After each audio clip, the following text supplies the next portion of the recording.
Kalau lo nggak ngerti, lo jangan jadi bos, jangan. Lo kadang-kadang suka gaslighting juga kan? Itu art of leader sebenarnya. Iya kan? Bener loh Mas. Kadang lu butuh itu soalnya. Itu terlalu banyak label toxic di dunia ini. Gue robek skripnya, nangis di kamar mandi. Ketika lo pointing ke orang begini, satu jari nunjuk, ada 3 jari yang nunjuk ke belakang. Kalau dia begini, Shit, Begini bener kan lagi. Mas Dia orang Iwat. Jadi Mas Iwat gak boleh meeting sama orang birokrat. Muter kalau ngomong. Memang ketika berhadapan mereka butuh ekstra kesabaran. Middle management maksudnya. Middle management, iya dong. Tim digencet-gencet maksudnya. Betul. Menurut gue ilmu-ilmu soal Gen Z tuh menurut gue kadang-kadang dulu tuh gue suka ngorek kedalaman sampai gue tahu segala macam hal. Abis itu dia ngerasa bahwa oh dia temen gue, enggak, gue bukan temen lo. Iya, mudah-mudahan jangan ada ya bos yang penakut ya, pengecut yang tidak mau muncul gitu atau kabur. Wah itu menurut gue udah bajingan sih udah kayak gitu.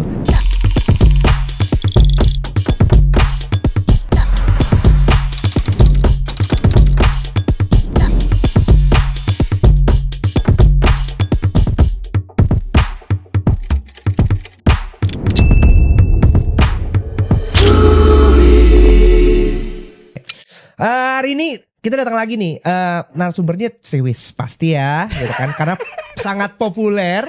Kita kalah Gosip populer. kita. Ini suku dalam dunia permediaan. Betul. Tapi track karirnya juga kayak udah. Melanglang buananya kemana-mana Kalau ya. menurut gue ya, udah nggak ada deh orang generasi sekarang yang bisa punya karir sepanjang itu di satu tempat. Gila. Gak mau ada. Pasti welcome to Kuli. Halo Mas Iwat. Thank you ya udah ngundang ke Kuli. Sekarang jadi Kuli ya? Sekarang jadi Kuli lagi ya? Jadi Kuli. Jadi Kuli juga ya? Jadi Kuli beneran. Ya kita inilah bantu-bantu lah. Bantu-bantu. Tadi cerita, ternyata udah nggak di MRA lagi. Ntar kita cerita kenapa akhirnya setelah gitu lama memutuskan untuk jadi real businessman. Yes. Sebelum cerita-cerita kita main game dulu dong Mas. Main game boleh. Jadi Mas Iwat lihat sini, nanti kita kasih pertanyaan, 2 pertanyaan sebenarnya. Dua pilihan. 2 pilihan. Atau B, nanti Mas Iwat pilih yang mana yang paling. Mikirnya gak usah lama-lama, gak usah dikasih alasan kenapa milih itu. Jadi langsung aja. Langsung aja. Oke. Kita coba. Oke. Pertama, tim yang super kreatif tapi sulit diatur. Atau tim yang patuh tapi idenya minim. Sulit diatur tapi kreatif. Super kreatif tapi sulit diatur. Membangun sesuatu dari nol apa meneruskan sesuatu yang udah sukses? Membangun dari nol. Definitely. Dapat proyek gede tapi kliennya nyebelin. Atau proyek kecil tapi klien asik banget. Proyek kecil tapi kliennya asik banget. Jadi asik. Sorry banget, anaknya gampang kena mental.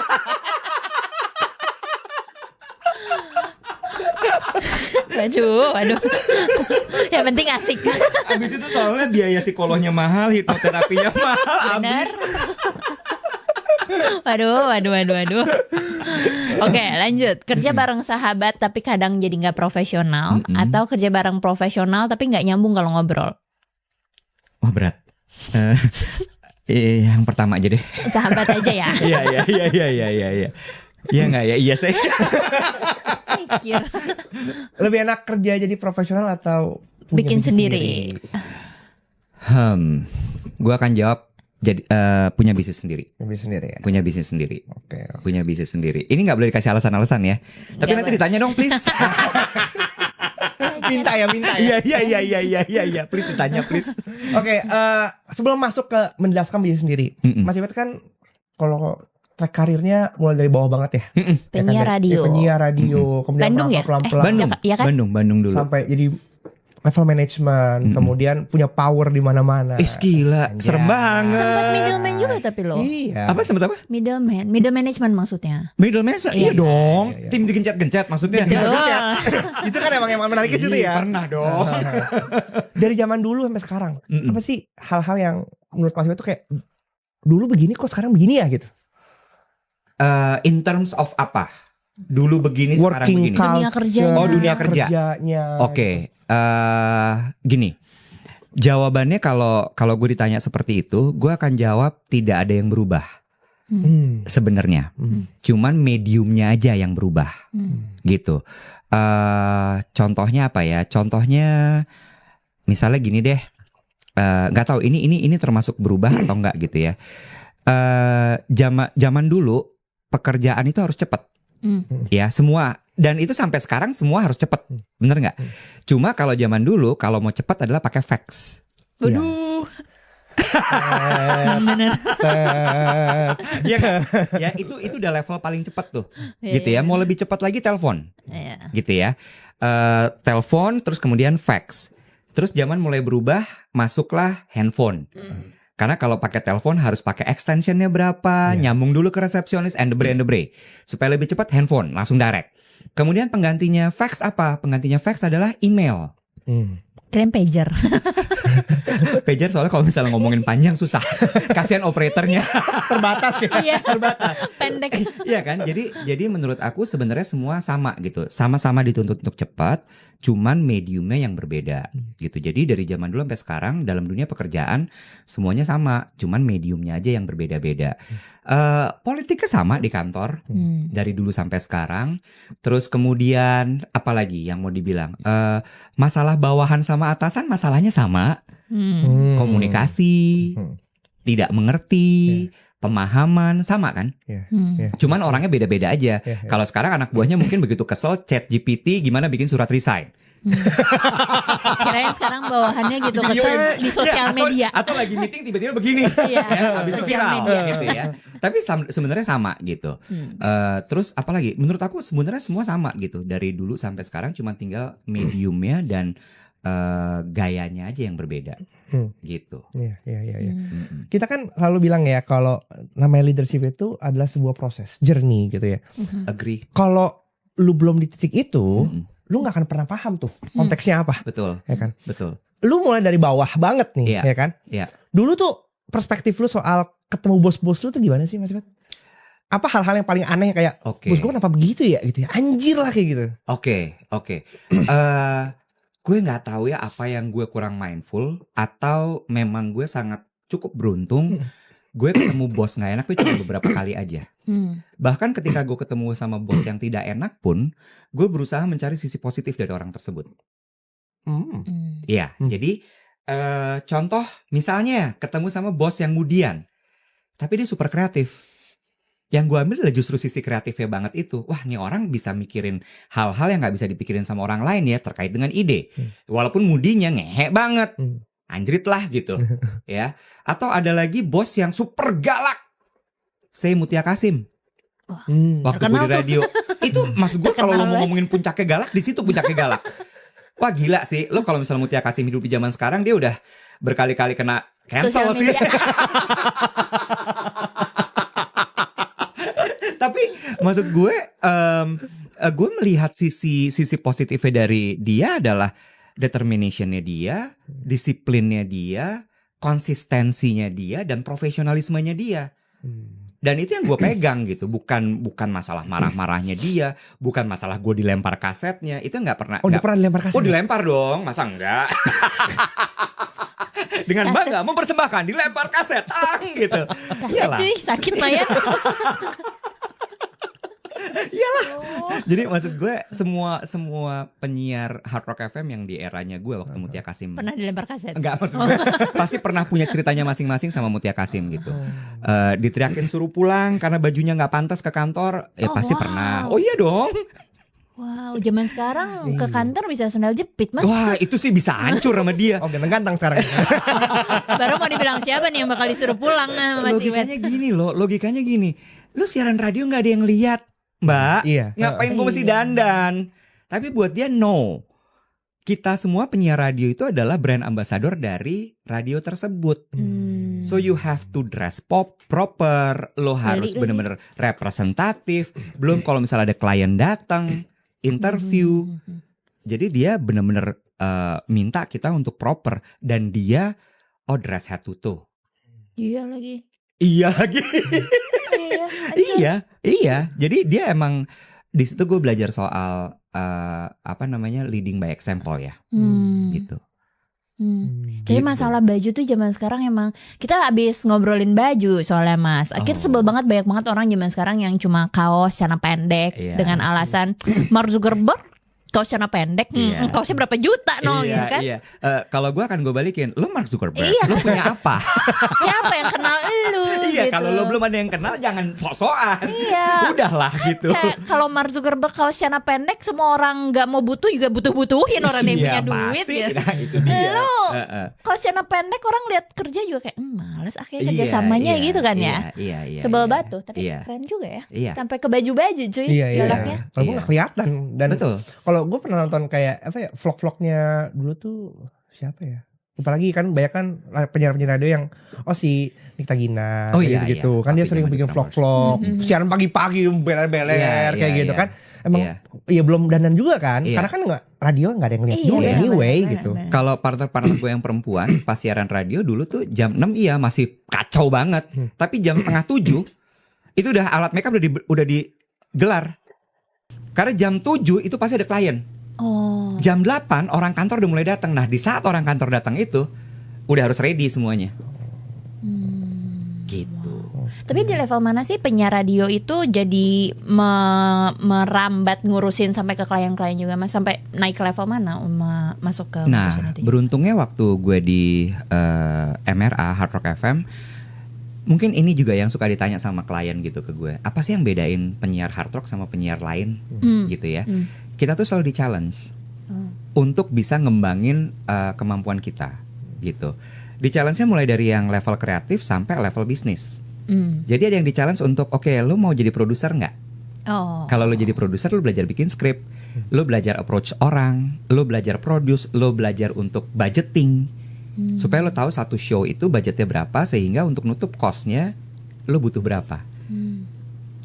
Nggak bisa ngitung ya, kerjasama sama orang sales, kerjasama sama orang bisnis gitu. Terus nanti lu seneng ya ngadepin klien? Iya seneng nih, mau nggak jadi AE? Nah, gue salah satu yang beruntung untuk mencoba semuanya. Jadi produser iya, jadi AE iya. Disitulah kemudian gue bisa masuk ke manajemen. Apa yang membuat lu bisa dapat opportunity itu? Apakah lu yang emang menawarkan diri? Kurang uang sih. Pak, gaji penyiar tuh kecil banget, Pak. itu dia maksud gua itu dia. Ketika gini, lu Jam-jamannya cuma berapa puluh ribu ya? Berapa puluh ribu, berapa ribu? Oh iya benar, lupa eranya. Ini berapa ribu? Berapa ribu kadang kan dong? mindsetnya suka Iya. gaji gua segini, kenapa gua mesti ekstra? Oh, dulu itu kan enggak. mindsetnya gitu kan. Dulu mindsetnya kita kalau lo mau punya uang banyak lo harus kerja keras. Oh mungkin itu beda kali ya Beda. antara dulu sama sekarang ya. Kalau ah. sekarang adalah seminim-minimnya lo bekerja, semaksimal mungkin lo menghasilkan uang ya. Ya. Kalau dulu mindset kita semakin keras lo bekerja, semakin banyak uang yang akan lo dapatkan. Oke. Mungkin Gitu. karena pilihan juga makin banyak ya. Karena Iya. pilihan Quality makin dulu banyak. nggak iya Banyak. betul. Iya. Oke, itu berbeda, betul. Ya, mungkin juga karena sekarang kan quote unquote dipikir orang nyari uang lebih mudah. Iya. Dengan jadi content creator, lo akan bisa dapat endorsement, lo live TikTok, lo akan bisa dapat gift, dapat Iya, uang benar, gitu ya. Benar. Gitu. Cuman setboard aja dapat duit tuh, ya kan? Betul. Ngapain gue mesti hitung-hitung salah? Iya. Biar apa? Aduh. Iya lagi Ya, tapi benar kurang juga uang. ya. Dasarnya dulu kurang uang. Terus, nah itu balik ke fast rapid question tadi. Apakah mulai dari nol atau Nerusin nerusin susah. yang udah ada dan udah sukses? Gak tahu ya. Gue emang kayaknya kalau hidup bisa susah, kenapa harus mudah gitu? Konsep kuliah aja ya Mas. Iya, benar. Dan ketika gue udah sampai di zona nyaman, gue gini. Apalagi nih, masa cuman gini? Sehingga ketika gue udah mulai siaran, terus gue, oke, gue udah bisa siaran, gue udah bisa pegang mixer, gue udah bisa, ibaratnya kalau sepeda lepas tangan. Oke, sekarang apa ya? Oh, jadi produser kali ya. Jadi produser nih, produce your own show. Terus abis dari produser, mulai lihat kan, kok acara gue diberhentiin karena iklannya nggak ada, karena nggak nutup. Ya udah, gue yang jual acara gue, jadi AE. Gitu. Jadi akhirnya tapi justru sekarang gue jadi berpikir bahwa oh ini dia kenapa gue jadi bisnismen. Bisnismen kan selalu pola pikirnya gitu ya. Iya. Lo punya problem, lo cari solusi itu yang kemudian lo jual ke orang. Iya. Gitu kan. Nah itu yang gue terapin sekarang sih selalu. Gitu. Dari semua level Mas Iwet paling seneng ada di level mana Mas? Pas lagi jadi kuli-kulinya yang digencet-gencet apa enakan di atas? Oke. Sebenarnya setiap momen tuh ada, setiap level tuh ada enak dan gak enak ya. Tapi gue akan bilang mungkin lebih enak di level kuli. Sama bener lagi. Iya, iya kan. Karena juga pernah ngomong. Iya. Enakan jadi bawah cuy, tinggal ngerjain ya udah aja, nggak usah mikir. gitu. You just have to do your best aja kalau di bawah. Iya gak sih? Sementara begitu lo masuk level manager, supervisor gitu ya, lo ditekan sama manager lo ditekan juga dari bawah. Wah itu udah paling susah tuh menurut gue. Ya kan? Begitu lo nyampe atas, Tanggung jawab tuh sama semua yang di bawah. yang di bawah itu semua tanggung jawab lo. Satu. Habis itu lo juga mesti bertanggung jawab sama komisaris, sama pemegang saham. Bener. Lo dikejar ditanya terus, kapan nih uang gue balik? Kapan nih uang gue balik? Bener, Gitu kan? Benar. Itu juga udah kayak anjrit lah. Belum habis itu lo mesti jagain klien. Wah revenue lu kurang nih. Wah cost lu kegedean nih. Itu Wah dia. gimana? Iya. Itu kan paling nakutin tuh begitu udah cost lo kegedean ya. Wah anjrit gue mesti ngilangin orang nih. Iya. Itu udah paling nakutin tuh. Begitu udah cost gede gitu. Ya buang orang nih. Bener lagi bener. Makanya kayak kadang-kadang emang ketika kita udah sampai di titik level tertentu gitu ya. Mungkin lo harus jadi komisaris biar atasnya. Enggak juga. Komisaris siapa ya? Komisaris juga pasti akan punya bebannya sendiri. Iya menurut gue. benar. Duitnya nggak balik. Iya. Kan mereka bukan ini ya, bukan sukarela berderma perpuluhan atau zakat fitrah ya. Kayak gitu konsepnya dong.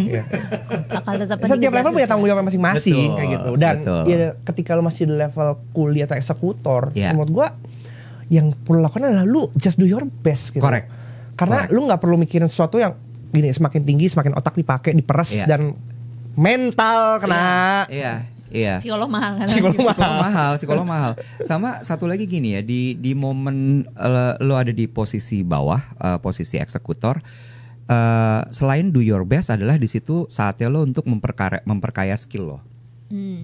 Lo harus bisa segala macam aja pokoknya. Jangan pernah membatasi diri lo, karena ketika lo nyampe di level manager, ilmu yang skill itu tadi akan lo pakai. Betul poin plus. Karena lo nggak bisa gitu lo nyuruh orang kalau lo nggak tahu apa sebenarnya yang lo kerjain. Makanya banyak manajer karbitan tuh karena gitu, belum siap dengan skillnya udah naik jadi manajer atau jadi director. Akhirnya yang terjadi directornya tantrum karena dia nggak tahu sebenarnya apa yang terjadi di bawah. Tapi ketika lo tahu persis yang di bawah itu ngerjain apa, lo jadi understand gitu kayak oh ini tuh problemnya di sini, ini tuh begini, ini tuh begitu, sehingga lo harus begini harus begitu.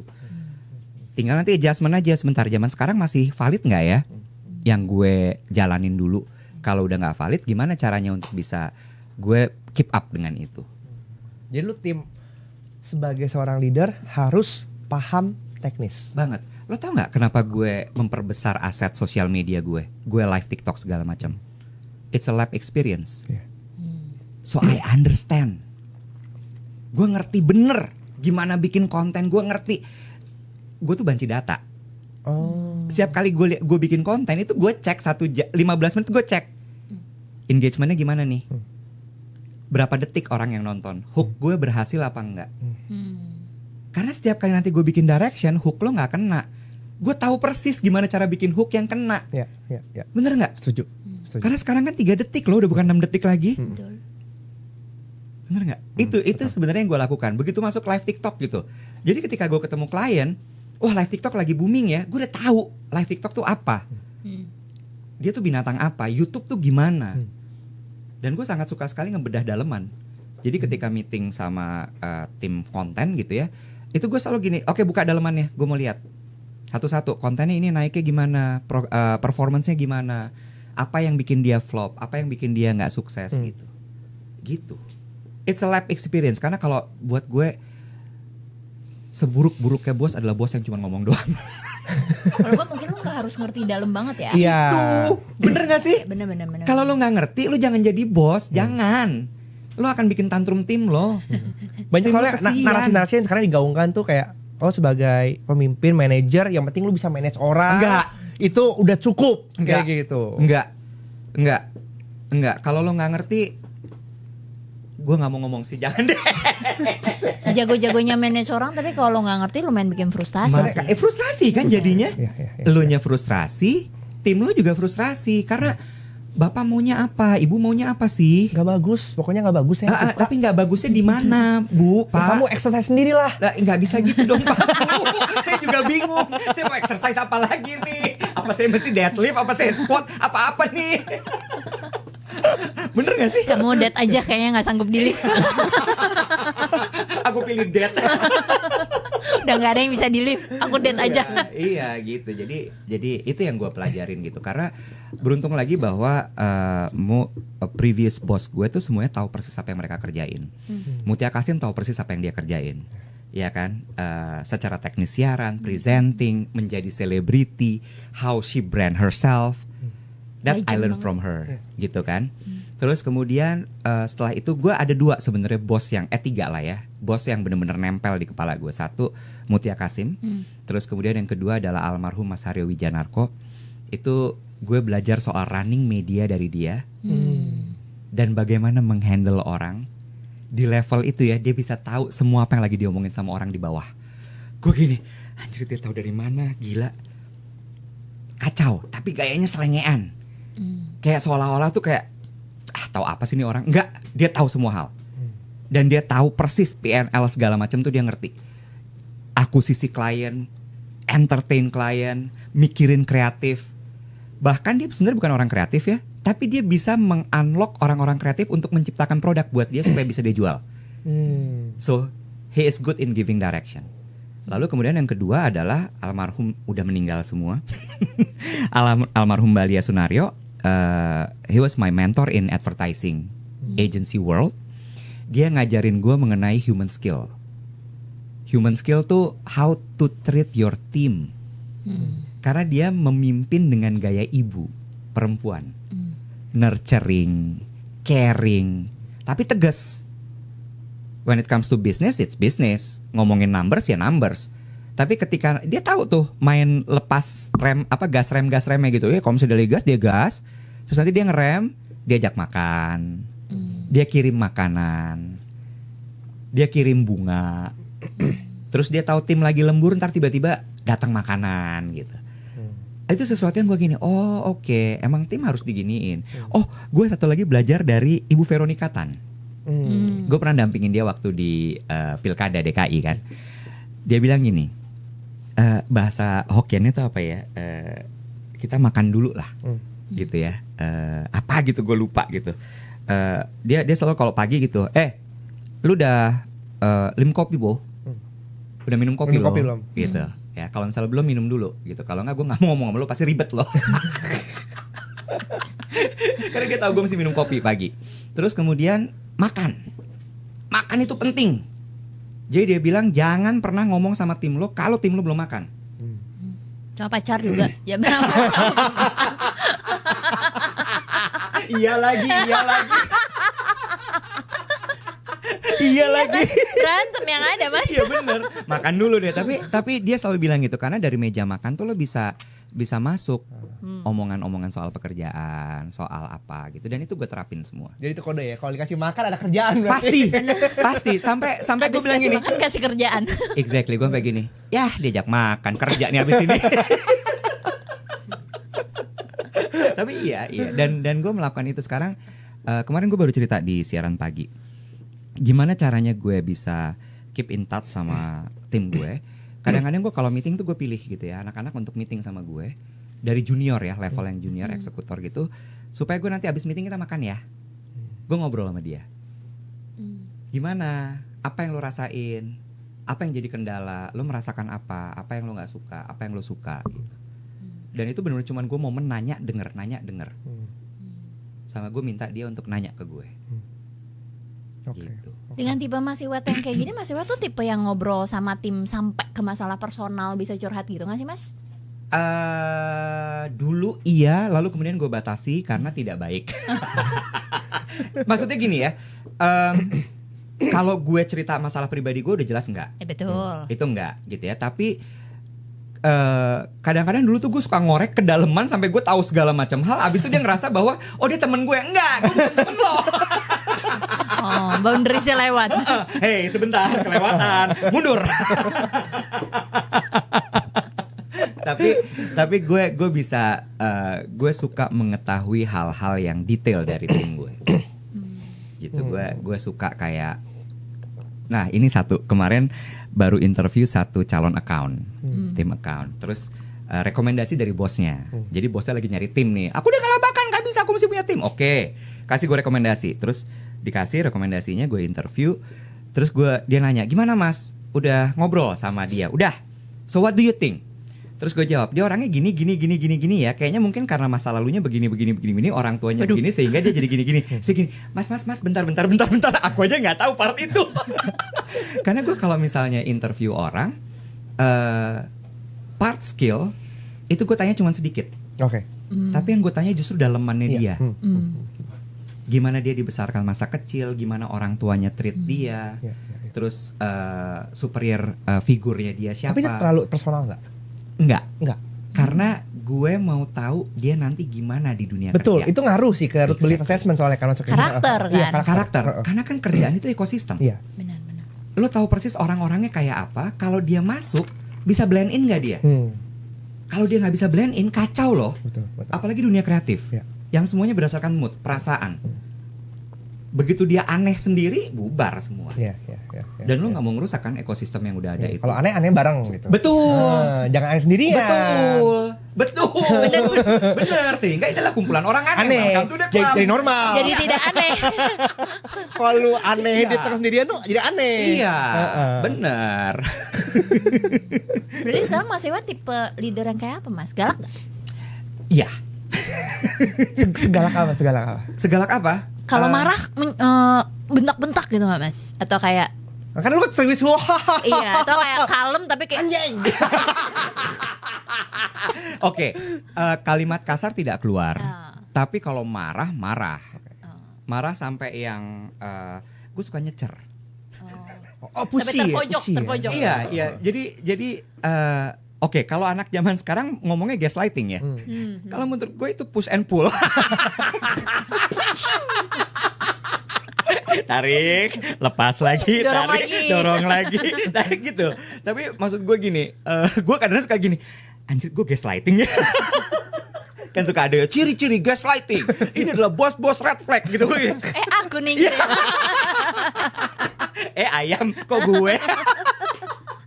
Tapi let's admit, iya, betul, lu kadang-kadang suka gaslighting juga masih, kan. Dalam artian gini, gaslightingnya bukan. Itu art of leadership tau sebenarnya. Iya kan? Bener loh Mas.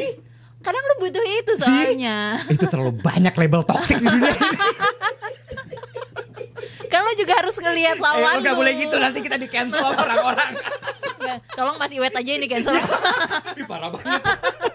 Jadi menurut gue kadang-kadang lo harus ada kayak sedikit power play. Lo harus ada sedikit power play dan gue akan kasih gitu loh. Maksud gue gini, tapi gini ya, yang gue hindari adalah gue hanya menyalahkan. Itu selalu gue hindari. Jadi gue selalu gini, directionnya gue kasih sangat clear to the point sampai kadang-kadang terlalu detail. Untuk orang-orang yang tidak suka didetailin, kadang-kadang kayak too much boss, stop it, I know what I have to do gitu. Tapi buat gue menghindari jangan sampai dia lost direction.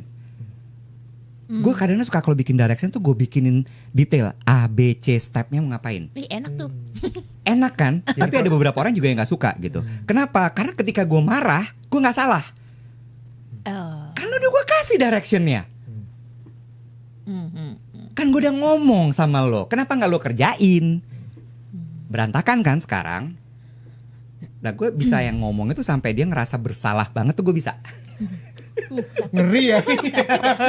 Bisa. Jadi gue kalau ditanya tipe bos seperti apa, ya gue tipe bos yang seperti itu. I give a clear direction and I make sure I give a clear direction. Tapi gue akan lihat resultnya. Gue gak peduli lu cara ngerjainnya gimana, terserah lo. Tapi ketika balik ke gue gak beres atau gue dapet report jelek, gue akan marah. Gue akan marah. Dan gue sebel sama orang yang tidak mengerjakan sesuai timeline. Gue gak suka ada jadwal surprise. Gue orangnya sangat teratur soalnya. Jadi kayak gitu. Nah itu dia tadi kalau misalnya ditanya apakah gue bos yang galak? Ya gue galak sekali. Sangat perfeksionis. Gue pernah bilang sama anak gue, sama tim gue gini. Kan teori sandwich ya, kasih komentar ya. Bullshit lah tuh teori sandwich. Gue kadang suka gini, boleh gak sih gue straight to the point aja langsung bilang jelek nyet. Itu kan gak boleh ya. Nanti aku di cancel. Aku cancel diri sendiri dulu ya Mas, sebelum aku di cancel gitu ya Mas. Iya, aku tuh banyak mikir loh sekarang loh. Jadi selalu gitu kan, wah thank you banget ya idenya, bukan ide ya. Jadi gue selalu bilang thank you banget ya buat effortnya udah bikin deck yang serapi ini. It's very comprehensive, it's really good gitu ya. Dan udah thorough banget bla bla bla bla. Tapi ya gue melihat bahwa padahal timnya juga tahu nungguin tapinya kapan nongol. Tapi gue bilang gini, gue selalu bilang sama tim gue adalah tell me something that I don't know. I'm so sorry. Gue mungkin kedengeran congkak gitu ya, tapi gue tuh ngulik soalnya orangnya. Dan gue tuh sampai to the point, ada dulu mantan gue pernah bilang gini, kamu tuh intimidating tau gak? Kalau nanya apa-apa tuh nyecer gitu, yang kayak cari tahu sampai ke dasar. Sampai gue tahu rootsnya apa nih sebenarnya. Terlihat? Terlihat ya. Terlihat dan terasa. Maksud gue gini ya, gue kalau ngobrol sama orang tuh kayak tadi pagi aja, gue ngobrol sama lo kan, gue akan cari detail terus kan, sampai dalam gitu. Dan buat orang tuh ternyata intimidating seperti itu. Tapi kalau buat gue, enggak, gue mau tahu sampai dasarnya kayak apa. Begitu dari situ gue akan punya pemahaman. Nah itu yang buat orang kadang-kadang jadi congkak banget sih loh. Gitu. Tapi ya gitu, gue selalu bilang sama tim, tell me something that I don't know. Oh dulu produser gue nangis terus waktu gue siaran pagi. Karena lu tanya detail gitu. Bukan, dia datang dengan skrip yang gue udah tahu, gue buang. Tapi dia sekarang jadi bos di IFG. Keren. Ya, gue robek skripnya, nangis di kamar mandi. Hancur. Serius beneran. Tapi dari situ dia bilang gitu bahwa gila sih mental gue keasah banget dengan itu. Karena gue tuh cuman gini loh, give your 1000%, dude. Lo jangan cuman kerjain sesuai apa yang lo diminta aja. Lo harus kerjain beyond yang diminta. Gitu. Itu gue bilang aja gitu. Gue udah tahu ini, gue udah tahu ini, gue udah tahu ini, gue udah tahu ini. Coba kasih tau gue apa yang gue nggak tahu. Dia bingung. Mungkin di ChatGPT juga belum ada kali. Karena kan kayak dia justifikasinya dia adalah point of view gue ya, kayak ini yang gue nggak tahu loh. Iya. Gue kalau dari point of view gue pengen tahu ini loh. Kayak gitu. Tapi kan lu jam terbang udah lebih tinggi. Iya. Gitu. Iya. Kalah dong misalnya kalau lu nanya apa yang gue nggak tahu. Ya lu kan udah umur jauh lebih tua ya, jam terbang lebih tinggi ya. Betul, gitu. betul. Nah itu gue paham tuh masalah itu. Jadi setelah gue ngomong tuh gue suka mikir. Atau sekarang gue juga gini, oh iya ya dia kan juga belum tahu banyak gitu. Cuma gue selalu bilang gini. Jadi gue selalu clear di depan. Ini gue bilang ya, bahwa gue kan selalu mau sesuatu yang gue nggak tahu. Jadi ketika lo bikin apapun, pikirin gini, Mas Iwat akan mikir apa ya kalau gue present ini. Selalu gitu. Dia udah cukup tahu belum ya soal ini? Jadi gue malah cenderung gini ya, lo kalau misalnya ngasih sesuatu yang gue nggak tahu, lo bisa bohongin gue loh. Which lo akan lebih mudah hidupnya. Betul. Bener nggak? Betul. Betul. Ya nggak? Iya. Tapi kalau gue udah tahu, gue cecer pasti. Ininya mana, ininya mana, ininya mana, ininya mana, ininya mana gitu. Pasti gitu. Gitu. Terus ada beberapa hal yang juga misalnya gitu ya, tim ngerjain sebuah project yang memang gue tahu mereka nggak tahu. Saya misalnya ngomongin soal sustainable report, GRI gitu ya. Gue gini, ini pasti mereka nggak tahu nih. Jadi gue akan make sure dulu, gue brief dulu. So apa yang lo tahu soal sustainable report? So let's alignment dulu. Lo taunya sampai di mana? Recycle mas, upcycle mas. Oke, itu cuman ujung doang. Tahu nggak dalamnya sebenarnya apa? Itu gue bawa tuh sampai ke akarnya, sampai ke ranah politiknya kayak apa, global view-nya tuh kayak apa, sampai mereka tahu, oh arahnya ke sana. Jadi ketika mereka bikin plan, titik startnya sama ya. Betul. Gitu, biar nggak jadi bos yang tantrum. Gue soalnya nggak suka sama bos tantrum. Anak bocahnya aja yang tantrum dah. Tapi kalau anak bocah tuh tantrum, aku tutup pintu aja. Lo tantrumnya sendirian sana, gue kagak urusin. Lo mau guling-guling, lo mau goler-goler, serah lo. Aduh. Urusan gue banyak, bro. Pusing udah gitu. Gitu. Ya kan tapi nggak semua orang kayak Mas Iwet ya bisa memberikan direction yang jelas. Betul. Karena gitu. susah tahu batasannya kapan lo harus ngasih direction yang jelas tanpa melewati dia jadi terlalu kaku gitu loh. Iya. Karena ketika directionsnya too details juga kan jadi mempersempit ruang orang untuk berkreasi gitu ibaratnya. Iya. Nah makanya tadi nyambung lagi soal fast rapid ya. Gue lebih suka sama orang yang kreatif tapi susah diatur. Kenapa? Karena kadang-kadang mesti ada kayak balancingnya ya. Balancing dari gue yang sangat kaku ini dengan orang kreatif yang sangat fluid. Oke. Jadi gue biasa akan dapat dari itu, dan gue punya leader kreatif yang fluidnya luar biasa. To the point yang susah diatur, susah ditebak. Kadang-kadang kayak bro kejauhan, mundur yuk gitu. Tapi kalau gue ketemu sama orang yang kaku juga kayak gue, nggak fluid kayak dia, bisa-bisa jadinya bukan ide yang bagus. Idenya biasa banget. Berarti itu jadi framework ketika lo milih tim, lo akan milih tim yang opposite tadi lo, polarnya ya. Iya. Maka karena itu siaran paginya sekarang sama Mas Dev. Exactly. Dave is my opposite banget. Betul. Iya, karena kalau terlalu sama nggak seru ya. Benar, setuju lagi. Nggak seru. Buat jadi puzzle melengkapi kan. Yes. Karena kalau dia nggak ada juga gue nggak bisa. Gue nggak bisa sendirian gitu. Gitu. Sebuah Good point tuh. Iya. Benar. Iya. Tapi dari Mas Iwet sendiri kan udah setelah berpuluh-puluh tahun melanglang buana ya. Dengan kelakuan tim yang juga ketemunya pasti udah macam-macam kan Mas. Dari zaman dulu tim kayak apa? Tadi bikin nangis produser juga gitu kan. Ada nggak satu yang Mas Iwet lihat generasinya secara karakter, karena kita ngomongin karakter berbeda banget gitu yang dulu sama sekarang. Resiliensinya sama enggak? Oke, resiliensinya ya. Oke, tadi baru cerita juga sama William. Kalau kita ngomongin perbedaan generasi, nggak mungkin sih kayaknya gue ngerobek deck, apa gue ngapus deck gitu, gue delete ting gitu ya. Aduh, nggak apa-apa, ya. bisa diandu Mas. Oh bisa ya? Bisa balik. Lu lihat ya. Dulu kontrol klik kanan, delete. Mampus lo. Oke Mas, andu gitu, udah gitu doang. Dulu tuh anak-anak kalau kan kita ngerjain sekarang selalu di link kan ya. Gue bilang gue maunya kerjain di link supaya gue bisa lihat juga. Terus mereka dulu cuma ngasihnya viewer only, view only ya. Terus Takut di-delete. Mereka takut di-delete sama gue.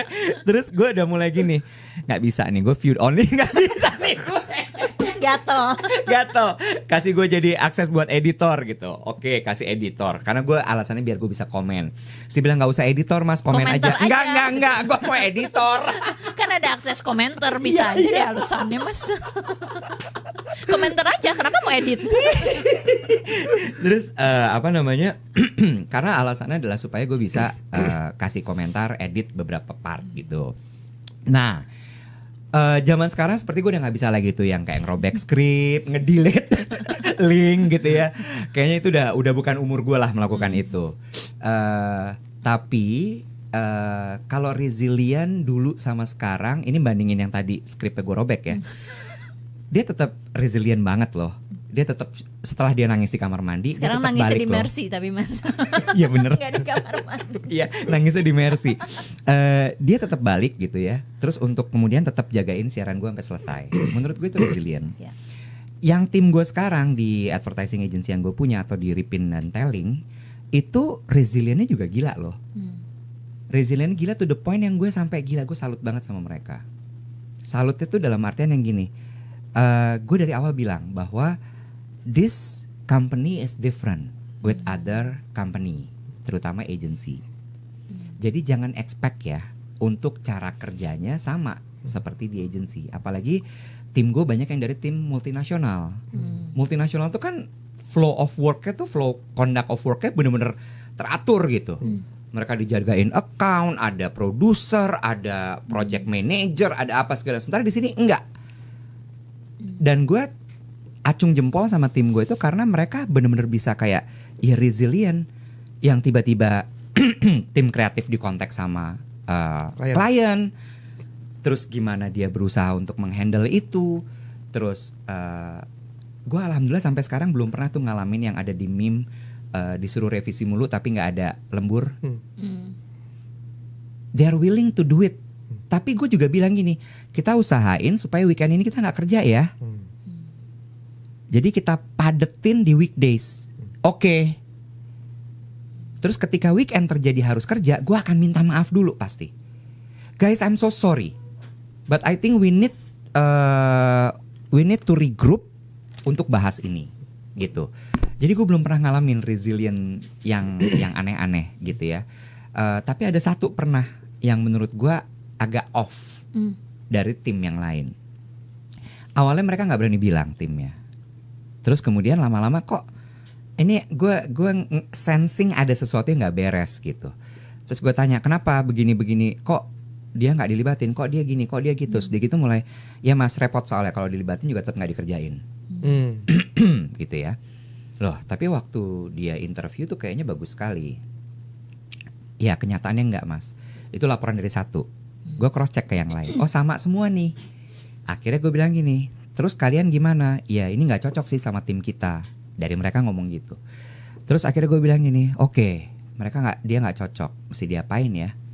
Akhirnya gue bilang gini, oke, gue set tim yang kerja langsung nempel sama gue bareng sama anak itu. Gue bilang, kita kasih dia assignment, gue yang ngasih langsung directionnya. Ya gue lakukan apa yang biasa gue lakukan, kasih direction, detail, clear. Nggak bisa deliver, 1 kali, gue push lagi, 2 kali, nggak bisa lagi, 3 kali, akhirnya dia resign. Karena gue kasih tahu di sini pace-nya kayak gini, di sini quality of work-nya yang kita tuntut seperti ini. Kalau lu nggak bisa keep up dengan itu, jangan bertahan di sini. Dan itu yang selalu gue bilang gitu sama orang.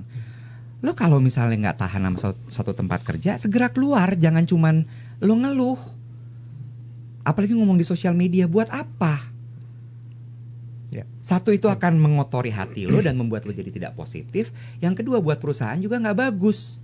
Buat timnya juga nggak bagus. Dan buat calon employer pun ngeliat demen ngomongin perusahaan nih. Itu dia. Kita kan juga jadi mikir ya. Kayaknya gue nggak mau sih hire lo. Gitu. Terus ada lagi yang suka gini. Untungnya sih ya, karena gue pernah mengalami kan teman-teman kolega gue yang kayak, duh di sini gajinya kecil nih, gue kayaknya mau bisnis sendiri aja deh, gue mau bikin bisnis, ya kan? Waktu lagi. Terus gue cuman gini waktu itu kayak, oh iya bikin bisnis sendiri ya. Begitu gue bikin bisnis sendiri, mamam tuh bisnis. Hah, kecil kan? Gaji lu juga? Duit lu juga kecil sekarang ya? Iya nggak? Itu kan itu jadi karena sekarang setiap uang yang kita mau gini deh misalnya gue mau digaji segini ya, boleh. Abis lu mikir kan, gue bisa ngembalin uang gaji gue ini gimana caranya dengan revenue, dengan sales segala macam. Gitu sih. Lucu deh soal itu tadi masalah gaji segala macam. Bagaimana gue memberitahu tim gue bahwa kita tuh harus kerja keras untuk mendapatkan uang gitu ya. Untuk perusahaan ini. Satu kali ada junior art director, ya, anaknya pinter banget. Anak ini brilliant. Dan menurut gue tuh go getter sama dia miss fixer, cewek. Jadi kalau ada masalah dia tuh berusaha untuk solving the problem instead of dia mengeluh dan sebagainya. Terus satu kali lagi berdua sama gue, bertiga sama satu temennya. Yang lain lagi di atas lagi meeting, terus gue duduk sama mereka gitu ngeliatin kerjaannya gitu, terus gue ngobrol. Terus tiba-tiba dia lagi kerja gitu, dia ngomong gini, Mas Iwet, ya, Mas Iwet tuh sibuk banget kan ya, kayak ambisius banget. Sebenarnya apa sih yang Mas Iwet kejar? Baru lulus kuliah. Ya gue kaget. Ayam kok ditanya gitu. Di luar ekspektasi nih. Iya dong. Ditanya apa yang gue kejar dalam hidup. Terus gue gini, ini mau gue jawab filosofis apa kenyataan hidup ya. Jadi dijawab apa Mas? Kenyataan hidup. Jadi gue kasih tahu bahwa kenapa gue mesti meeting banyak. Dari meeting itu gue akan dapat leads untuk klien. Lo tahu dong kalau kita dapat klien artinya apa? Dapat uang mas. Nah uangnya tahu nggak pakai buat apa? buat gaji aku. Iya. So itu sebabnya kenapa jadwal meeting aku padat banget dan aku kelihatannya kayak ngejar berbagai macam hal. Oh oke mas, kerja lagi. Padahal kalau jawabannya salah dia udah siap posting tuh. Udah tinggal enter. Oh bener jawabannya oke lah nggak jadi. Gitu. Ternyata itu udah tinggal di. Udah pakai second account udah mau nulis. Iya, jadi itu cara gue untuk cerita. Terus gue ceritain cerita itu ke tim yang lain. Lucu deh kemarin si ini nanya gini ke gue begini. Terus mereka ketawa semua. Tapi dari situ kan mereka jadi paham gitu bahwa oh iya ya, apapun yang kita kerjakan tuh sebenarnya untuk kita lagi gitu. Benar. Banyak yang suka nggak paham dalam konteks situ ya, bahwa Itu. perusahaan perlu making money untuk bisa menggaji lo. Betul. Kalau lu mau gaji lebih tinggi, perusahaan harus dapat lebih banyak lagi. Betul. Kalau nggak siapa yang bayar? Betul. Gitu. Betul. Dan gue selalu menanamkan pemahaman itu kepada leader-leadernya. Supaya mereka juga jadi tahu mereka kerja keras tuh buat apa gitu. Dan mereka bisa ngomong sama timnya kan. Karena itu menurut gue ya dari dulu permasalahan sama. Antara atasan sama middle management sama bawah itu nggak pernah nyambung, nggak align gitu bahasanya. Itu nggak align gitu. Itu yang gue selalu frustrasi jadinya. Lo mau apa nih sebenarnya? Dan itu yang selalu gue coba untuk tanya waktu gue ada di tengah gitu ya. Even waktu gue di level management kan, lo punya CEO, lo punya komisaris, lo punya COO gitu ya. Lo tetap butuh tahu what's your direction nih. Oke, directionnya mau begini. Lock, lo udah yakin dengan itu? Yakin. Gue bikinin plannya dulu ya. Begitu plannya udah gue buat, lo oke nggak? Oke. Gue eksekusi ya. Eksekusi itu bukan cuma akan gue laksanakan, gue akan komunikasikan lo ini ke bawah supaya seluruh tim paham mereka lagi ngejar apa. Yeah. Karena kalau direction enggak, itu yang gue sebut direction nggak clear. Kalau objektifnya nggak clear, orang bingung gue mau kemana nih gitu. Kenapa gue disuruh ini gitu. Ya. Tapi ngomongin direction gak clear, banyak banget kan yang sering ngomong gitu. Apalagi kalau leadernya lebih dari satu ya mas. Iya. Biasanya punya partner gitu kan. Iya.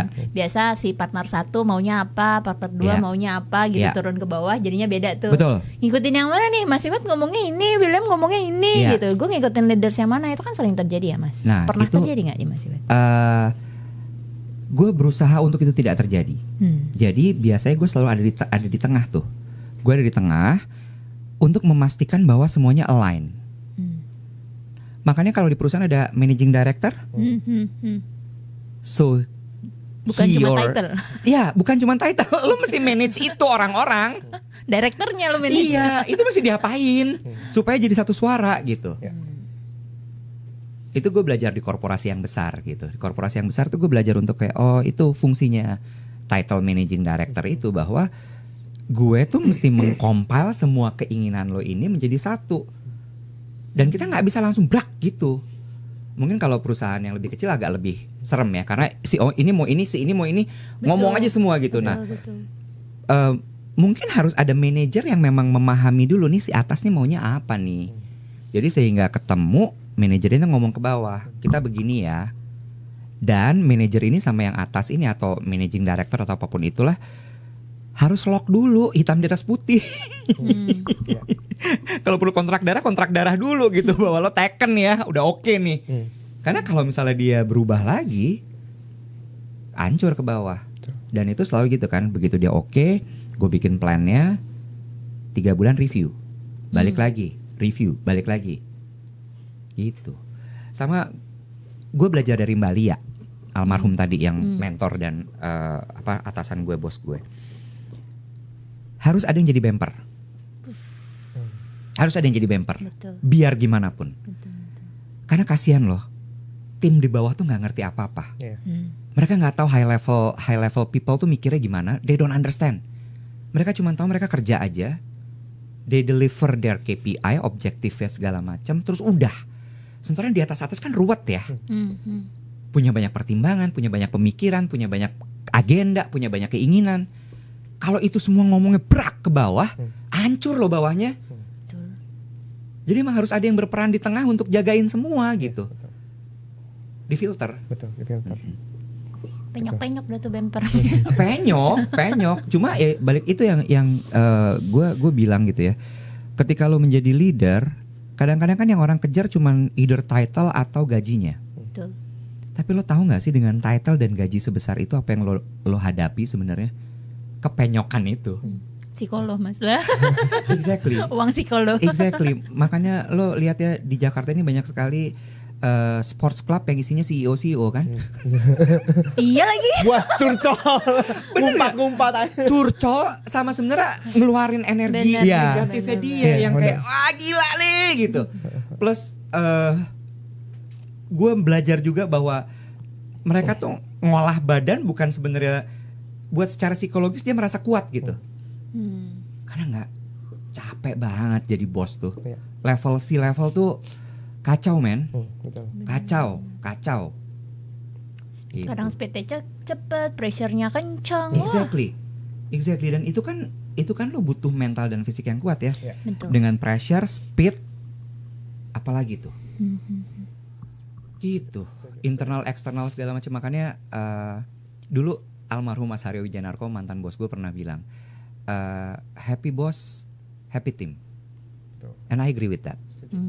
What you need to do, ya lo sebagai leader tuh lo harus happy dulu.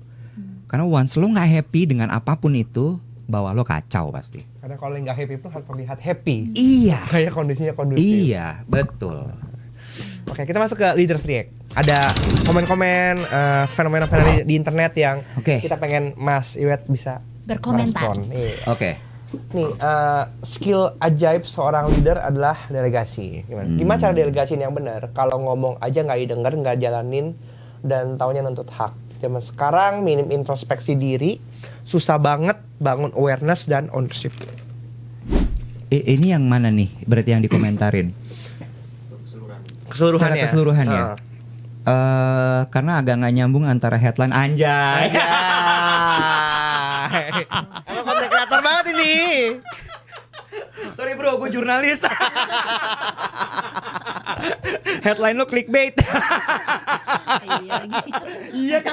Iya kan? Nyambung nggak? Enggak. Oke, gimana? Gue akan bahas yang kanan aja. Gimana cara delegasiin yang benar kalau ngomong aja nggak didengar? Menurut gue balik lagi ke problem yang tadi masalah komunikasi. Banyak orang bisa bicara tapi tidak bisa berkomunikasi. Banyak orang bisa mengeluarkan suara tapi tidak ada pesan di dalamnya. Itu yang gue selalu pelajarin gitu. Jadi dulu pernah ya ada account orang bisnis lah, orang bisnis. Kalau ngomong tuh muter. Wah. Gue sekali gue dengerin, gue berusaha masih baik. Oh iya. Terus gue selalu kayak oh intinya ini gitu ya. Terus nanti 2 kali, ketiga gue udah wah ini urusan gue banyak banget nih, nggak bisa nih. Gue dengerin dia ngecap kiri kanan segala macam karena gue yakin persis dia ke timnya juga pasti berantakan. Terus gue mulai gini, kita duduk yuk. Kita coaching komunikasi. Hancur, gratis, enak banget. Saya juga mau pura-pura ngomongnya muter biar dapat coaching sama si Iwet, lumayan. Gue bilang gini, coba bicara lebih terstruktur. Ya. Lu mau ngomong apa? Itunya dulu, lu mau ngomong apa sih? Mau ngomong ini mas. Oke, coba sampein. Muter lagi. Terus gue bilang gini, yang depan tadi gak usah, yang ini gak usah, ini gak usah. Lu stick ke situ aja. Dan itu gue cecer terus tiap meeting gitu. Ayo mulai muter lagi. Gue gituin. Itu agak jahat sih ya. Apalagi gue kerap loh ngomong itu di depan meeting gitu. Tapi menurut gue kalau gak digituin itu orang gak bisa berubah. Nah ini balik nyambung ke sini. Lo gimana mau delegasi? Balik lagi ketika lo bikin directionnya gak clear. Orang di bawah lo gak tahu apa yang lo mau omongin. Karena lo ngomongnya muter lo gak didengar akhirnya. Udah bosan duluan. Preambul lo kepanjakan nyet. Kejauhan. Straight to the point aja lo mau ngomong apa sebenarnya gitu. Jadi menurut gue skill ajaib seorang leader adalah delegasi. Iya betul, delegasi itu penting sekali. Apalagi ketika lo mau nge-grow bisnis lo. Gitu ya. Tapi mendelegasi itu tidak mudah. Karena lo harus tahu cara komunikasi yang benar. Terus yang kemudian, ini kan ada 2 pesan nih di sini anjay. Dibedah. Ribet dah. Bener, itu tim gue suka ngomong, aduh ribet banget ya Allah Gusti. Cuma 2 loh Mas kalimatnya gitu. Kan dia bilang tuh zaman sekarang minim introspeksi diri, susah banget bangun awareness dan ownership. Itu udah gak nyambung sama topik Iya, awalnya. betul. Tapi Tapi lah netizen kita. ini netizen apa gue suruh one on one nih ya? Minim introspeksi, gue selalu ngomong gini. Ketika lo pointing ke orang begini, satu jari nunjuk, ada 3 jari yang nunjuk ke belakang. Dan itu mengarah ke lo. Kalau dia begini, Shit, bener Begini kan lagi. Mas Dia orang Jawa, dia begini. Terima nggak ada deh Mas. Bener juga. Gimana ya? Guys, aku kalah. Udah aja patah. Nyerah. Udahlah. Gak patut untuk dipertahankan. Patah kalimatnya jadinya. Ya anyway itu tadi ya. Oke. Berarti Mas Iwet nggak boleh meeting sama orang birokrat. Muter kalau ngomong. Iya loh Mas. Sering. Pernah nggak? Sering kan? Capek Sering nggak? lu ajak coaching Capek nggak? nggak? Disuruh Lu coaching ajak nggak? coaching nggak? Mohon izin Pak. Mau Kita izin, coaching Pak, saya dulu ke coaching belakang. dulu ya, boleh? Memang ketika berhadapan mereka butuh ekstra kesabaran. Kan Terkadang. selalu muter, padahal poinnya itu kayak apa sih? Iya. Atau kadang bukan apa poinnya gitu. Iya benar. Tapi, nah ini cara gue. Kalau gue sama birokrat, ketahuan deh nih. Gue pegang atasnya. Oh. Karena Atasnya biasanya ngomongnya muter juga tapi. Enggak, biasanya yang muter tuh bawahnya. Karena kan berusaha perform. Kelihatannya kan kalau ngomongnya panjang tuh kelihatannya kayak pintar kan. Bener gak sih? Bener ya. Tapi kalau gue udah pegang atasnya, gue aman. Gue mau marahin dia pun gue gak akan dia apain. Iya, iya. Karena dia temennya bapak. Mohon izin. Hancur.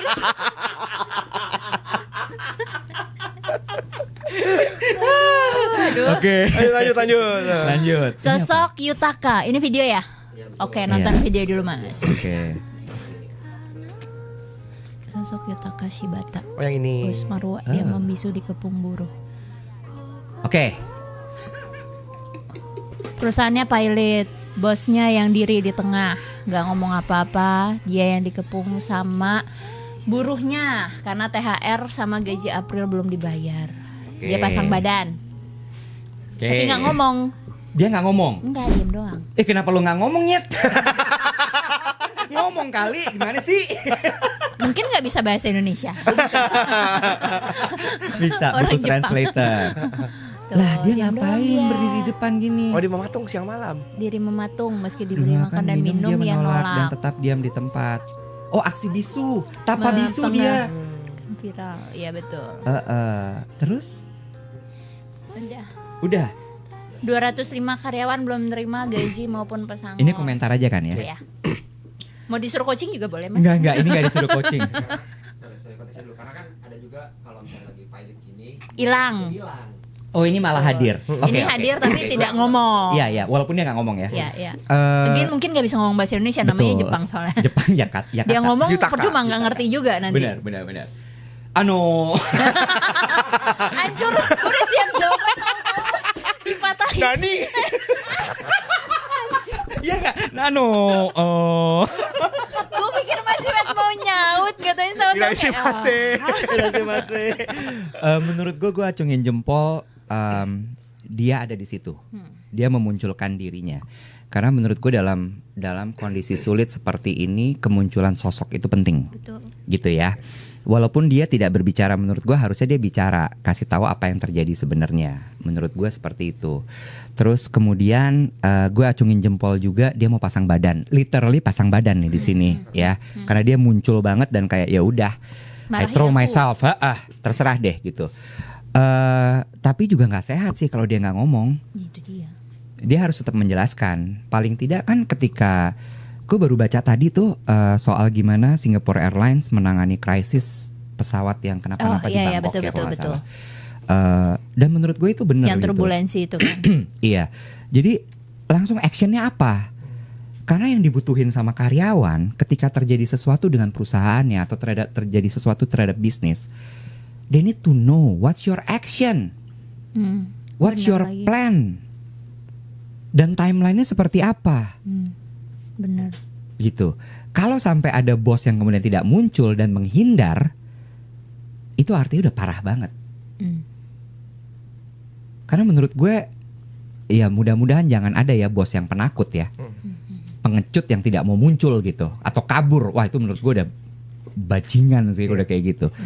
Tapi ketika dia cuma ngomong doang, dia nggak kasih timeline, dia nggak kasih action plan-nya apa, lu juga kasrut, men.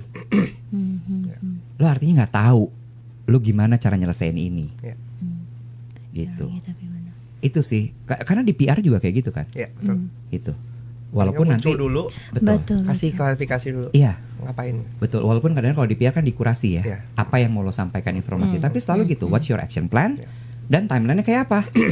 Selalu begitu kan. Benar lagi. Dan gue mengalami itu lagi. Kan kemarin perusahaanku sempat nyaris tutup, Mas. Gara-gara run rate-nya mau habis. Sebelum akhirnya terselamatkan. Terus waktu itu kita udah beneran ngitung run rate kita tinggal 3 bulan. Jadi terus akhirnya kita ngumpulin semua karyawan. Terus kita ngasih tahu run rate kita tinggal 3 bulan. Most likely this will happen. Kenapa bisa sampai gitu? Kita mengakui salah bagian di mananya. Kenapa bisa sampai situ? Terus kalau kalian mau cari tempat kerja lain silakan. Kalau misalnya ternyata kalian mau stay pun, ini loh yang akan terjadi. Kalau kalian fine untuk fight bareng kita, silakan stay. Kalau enggak, lu boleh pergi. Ini yang akan gua kasih gitu. Tapi jawabannya semua gitu, kita ngomong semua clear, semua plan mau by stay. plan. Iya, beneran kayak nggak apa-apa Kak, kita fight bareng 3 bulan terakhir. Kan nangis ya Mas. Iya. Nah itu dia. Menurut gue Benar-benar. itu salah satu hal dari leaders yang juga harus ada gitu. Jadi manusia. Iya, benar. Lo tuh bukan robot kok. Lo gak akan bisa sempurna terus lah. Lo gak akan kuat terus. Sekuat-kuatnya Superman dia punya kryptonite kan. Iya. Betul. Yang akan bikin dia hancur. Jadi menurut gue kayak ya udah ngomong aja gitu. Ya. Gitu. Ada satu lagi. Tadi 9 out of 10 managers say Gen Z workers need to be taught fundamental workplace behavior. Yang tadi kita bahas. Menurut gue ini basi loh. I'm so sorry ya. Menurut gue ilmu-ilmu soal Gen Z tuh menurut gue, bro, yuk cari uang aja yuk. Jangan kebanyakan bikin teori lah. Karena Kalau itu dia nyari uangnya dari bikin teori Mas. iya bener juga sih. Ya salah lagi gue. Karena gini, labeling. Gue sangat tidak setuju melabeli manusia karena pada dasarnya manusia adalah sama, cuma mereka lahir di zaman yang berbeda aja gitu.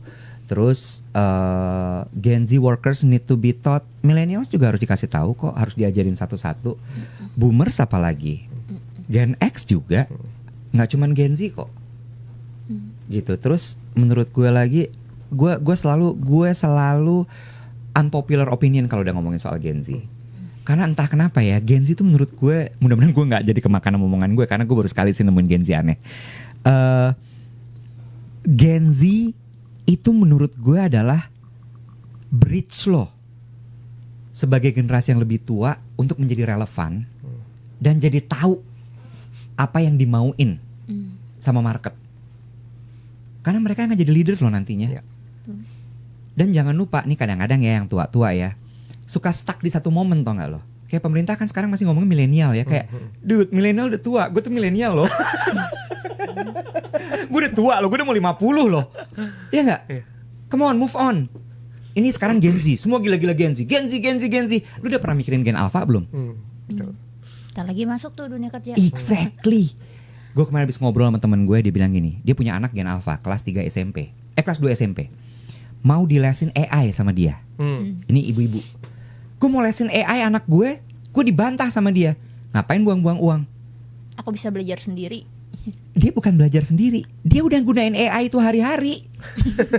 Bener gak? Gue ngapain les lagi? Itu kan balik lagi mindset yang gak sama ya. Terus gue cuman gini, iya lagi. Dan itu dikit lagi anak itu lulus SMA, dia masuk kuliah, dia kerja loh. In 6 years kita akan ngadepin generasi yang hari-harinya pakai AI, bukan Google lagi. Siapa yang mesti nyiapin diri? Masa anak-anak itu? Kitanya dong. Bener gak? Betul. Jadi tolong di skip aja, tolong di react uninterested sama konten-konten. Gen Z harus begini, Gen Z harus begitu menurut gue ya. Ya. Apalagi buat yang seumur gue. Udah lah. Justru ya malah justru kitanya yang harus beradaptasi Orang. karena kita hidup di zaman-zamannya sekarang ini. Betul. Kayak gitu. Betul. Dan lo tau nggak? Gue dapet light bulbnya waktu nanganin Gen Z itu gimana? Zamannya itu waktu pandemi iPod lagi, iPhone tuh punya Clubhouse. Itu kan seru banget ya, dengerin aneka macam ragam pembicaraan gitu. Terus satu kali gue masuk room yang isinya Gen Z semua baru pulang dari Amerika. Oh, anak papi ai. Anak papi ai. Kalau dia ngomong nggak apa-apa. Iya benar. Gue yang ngomong salah langsung. Aduh. Anak papi ai baru pulang semua dari Berkeley, dari apa. Masuk Cinta Lora, jreng, makin was. Tapi gue dengerin gitu ya, wah ini anak-anak pinter sih. Ini anak-anak pinter banget. Mereka punya visi yang clear. Mereka punya mission yang jelas. Mereka tahu banyak hal yang gue nggak tahu. Terus gue angkat tangan, raise hand. Kan penonton, pemirsa. Iya. Naik panggung deh. Iya. Tapi gue pengen nanya nih, angkat tangan, raise hand, dinaikin. Cinta bilang, ada Mas Iwat naikin gitu. Naiklah gue, terus gue tanya, dengan kalian yang kayak gini ya, frustrasinya kalian sama generasi kami dan di atas kami, kan I'm talking about my generation. Kalian butuh apa sih? We need network. We need wisdom. We need coach. Oh, that is also very clear. Karena satu, mereka pinter-pinter, tapi secara net worth mereka belum punya modal untuk mewujudkan visi mereka. So they need network untuk dapat itu. Coaching. Gue masih sadar kok jam terbang gue masih rendah. Gue butuh diajarin. Kan yang generasi gue gak sabaran. Betul. Sibuk di pressure sama atas, sibuk dari kanan kiri segala macam, ngejar ini itu. Jadi gak punya waktu buat ngajarin. Sementara mereka luangin waktu buat gue untuk gue diajarin. Terus abis yang berikutnya tadi apa? Network, coaching, terus wisdom. Mereka pinternya setengah mati, gila pinternya. Tapi kadang-kadang pinter itu kalau gak punya wisdom kebablasan. Jadi serampangan. Serampangan, tahu nggak? Boleh diedit nggak?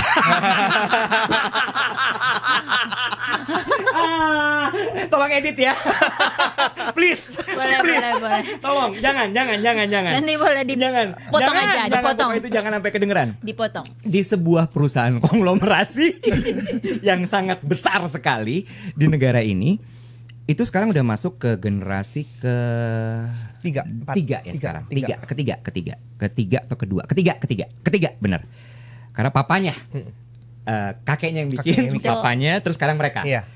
Itu ada satu orang yang ditaruh di situ sama papanya, cuman untuk bagian adalah jangan gitu, mendingan begini, mendingan begitu. Oh, advisors ya. Yes, giving wisdom. Kamu yakin kamu mau ngelakuin langkah itu? Coba aku mau lihat dulu hitungannya. Kayak apa? What's your reason? Gak langsung dikasih ke papanya loh. Dia ngadep dulu nih ke bapak ini yang bertokol di situ. Kerjanya cuma dengerin doang. Terus begitu udah oke, baru ya udah ngadep papa sana. Oke. Karena wisdom. Ada loh yang kerjanya cuma begitu. Dan itu di perusahaan-perusahaan konglomerasi ternyata banyak yang kayak begitu-begitu tuh. Jadi yang memang udah kerja lama sekali sama perusahaan itu ditaruh memang buat jagain. Pembisik buat si anak barunya. Betul buat anak-anaknya, the prodigy. Karena pinter banget dan ambisius kan kalau masih muda. Tapi kadang-kadang ketika ambisinya itu tidak come up, tidak beriringan dengan wisdomnya, bubar tuh. Oke. Gitu. Oke. Last question. Ini yang harus Biggest mistakes. biggest mistake. Yang tidak mau diulang. Mau diulang juga nggak apa-apa, Mas. Oke, biggest mistake yang tidak mau diulang. Waduh, biggest mistake yang tidak mau diulang. Apa ya? Delete files. Delete files. Delete files. Enggak, itu mah mau aku ulang kata Mas Iwan gitu. Oke, mungkin gue akan jawab ini ya. Terjebak dalam politik kantor. Wah, kayak Gua nambah nggak nih mau 10 menit. Gue gak mau ulang itu. Dalam artian adalah terjebak dalam politik kantor itu, kok bisa-bisanya gue dijadikan sebagai objek dari sebuah politik kantor gitu. Itu gue nggak mau ulang lagi. Karena menurut gue tolol satu, yang kedua kok gue bisa-bisanya kebawa di situ. Sementara gue harusnya udah di posisi yang tidak lagi terlibat sama begituan dan tidak dipolitisir. Ternyata gue kena. Dan menurut gue itu satu hal yang gue nggak mau ada lagi. Gue nggak mau ada lagi, dan gue jadi sangat berhati-hati sekarang. Jadi kayak di kantor begitu udah mulai ada yang kelihatan nih, yang begitu-begitu tuh gue akan panggil pasti. Karena jangan sampai kemudian jadi ngerusak ekosistem. Ketika misalnya gue melihat ada itu nanti di klien, kan suka gitu ya, ke kiri ngomong apa, ke kanan ngomong apa, tiba-tiba jadi boom gitu ya, atau atasan atau apa segala macam. Satu gue konfront, langsung gue konfront, karena menurut gue lo cari sumbernya, lo konfrontasi orang itu, lo kenapa ngomong begini, lo biar apa, what do you want? Karena menurut gue, wah politik kantor tuh ngeri sih, ngeri. Tapi Karena tidak terhindarkan. tidak terhindarkan, karena pasti ada ya. Cuma menurut gue, how you deal with it, how you get out from it, itu menurut gue harus lo pelajarin sih. Dan semakin besar perusahaannya, Betul. korporasinya, semakin besar politiknya. Gitu. Banyak yang bilang ya udah lo play along aja, jangan. Gue mah kasih tau aja dah. jangan play along. Kalau bisa stay away from it. Sama gue selalu bilang kan, tuh obrolan-obrolan pantry, udahin deh. Sampai dulu gue pernah bilang gini, bisa gak sih ini pantry kita hilangin aja? Ya tempat rokok ya. Selain tidak baik ya merokok itu. Pantry itu menurut gue bahaya tuh. Tapi ya lu gak mungkin dong, lu kalau hilangin pantry ntar lu di cancel lagi, lu dibilang toxic lagi, dibilang red flag. Tapi menurut gue itu stay away, dan kalau lu ada di posisi atas, HR lo harus kerja banget untuk tahu apa yang terjadi sebenarnya. Ngerusak gitu. Benar. Rusak ke semuanya lagi. Ke Gak cuma semuanya. yang digosipin doang, gak cuma yang ngegosip. Betul, semuanya, dan kinerja produktivitas juga jadi kena. Gitu. Oke. Last closing, Mas Iwet. Wisdom untuk existing leader dan juga untuk Expected mereka leaders. yang akan soon menjadi leaders dan Oke. masih bekerja profesional. Gue mungkin akan ngomongnya berbagi ya, karena menurut gue juga masih belajar. Karena for me life is a never ending lessons gitu ya, yang perlu kita pelajari. Memahami manusia itu penting, baik untuk sesama leaders ataupun buat calon leaders.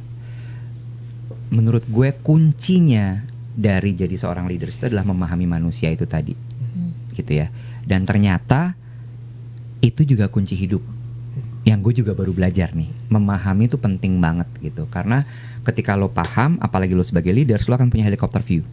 Dan ketika lo punya helicopter view, lo jadi bisa lihat nih apa yang terjadi.